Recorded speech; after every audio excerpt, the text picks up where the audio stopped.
Andy Ngo reacts to becoming Antifa target, leaving us, and not safe anymore for me. Ng left the US earlier this year amid threats of violence and an escalation of safety concerns, he told Fox News. He might be the most hated man in the room depending on where he goes, but Andy Ng has undoubtedly amassed a tremendous following for his experience covering the ins and outs of Antifa.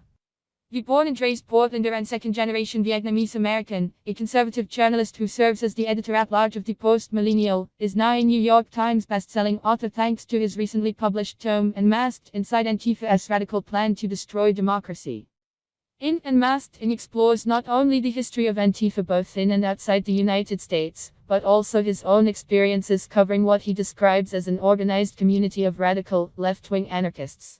Opponents tried to stop the book from being published. Ng, 33, wrote on Twitter. Even when it was released, some took issue with the book being sold in stores, according to reports. Portland's famed shop Paul's Books opted not to sell the work after union employees protested. Ng, and everything he represents, reports stated.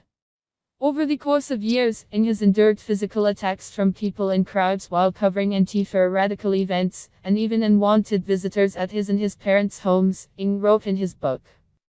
But everything came to a head earlier this year when Ng left the country amid threats of violence and an escalation of safety concerns, he told Fox News. It was just not safe anymore for me.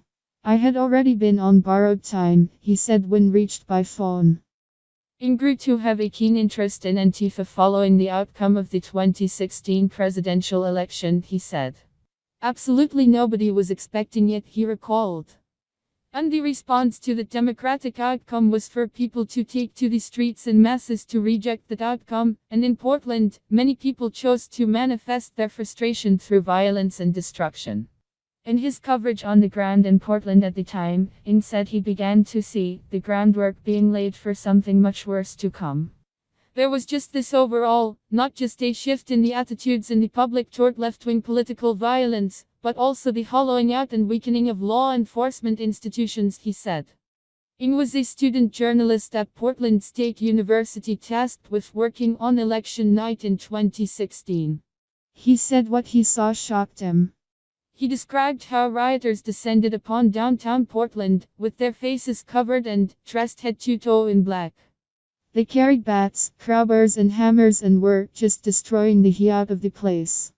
That was shocking then, and I say that now, and that's just another, any day in Portland today, he said. The response from the public at the time was to excuse it. They thought that it was a completely legitimate response because of fear and anger over what they thought was not a legitimate election. He described hearing at the time the Trump's election was the first step toward ascendant fascism and the rise of a totalitarian regime in the U.S. These extremist, radical, and founded ideas were given space to propagate in our papers of legacy, in our homes and through broadcast and radio, and of course to online news sites, Ng said. That helped to really radicalize the left, in my opinion. Ng's resolve to cover Antifa became more clear and focused from 2017 through 2018, when he began to notice discrepancies in what he was seeing at riots versus what was being reported, he said. After every riot that was occurring in Portland and Seattle, the coverage from the local press was not the honest picture about who these masked militants actually were, he said. Ng continued, the way they were described. They were lionized and described essentially as heroes who are protecting their communities because police don't protect people, because police are racist and transphobic and homophobic. There grew to be a narrative that it was up to the people to protect their own.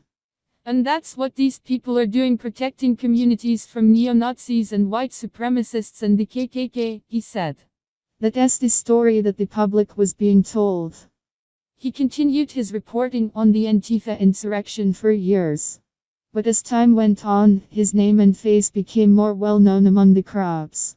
His writing and reporting style, he said, helped to put him on their radar. He became a target. I was challenging the narrative that they had, the dominant narrative that they had within both the local press and therefore in the national press as well, he said. In 2019, he was attacked by a mob of masked Antifa members and had to be hospitalized, where he learned his brain was hemorrhaging, he wrote in Unmasked.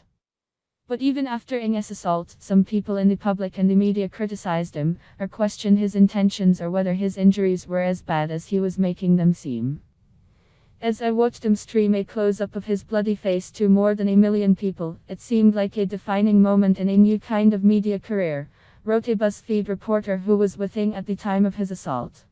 The reporter described how Ng was chronicling his attack and its aftermath on Twitter and through videos, even while he was in the hospital.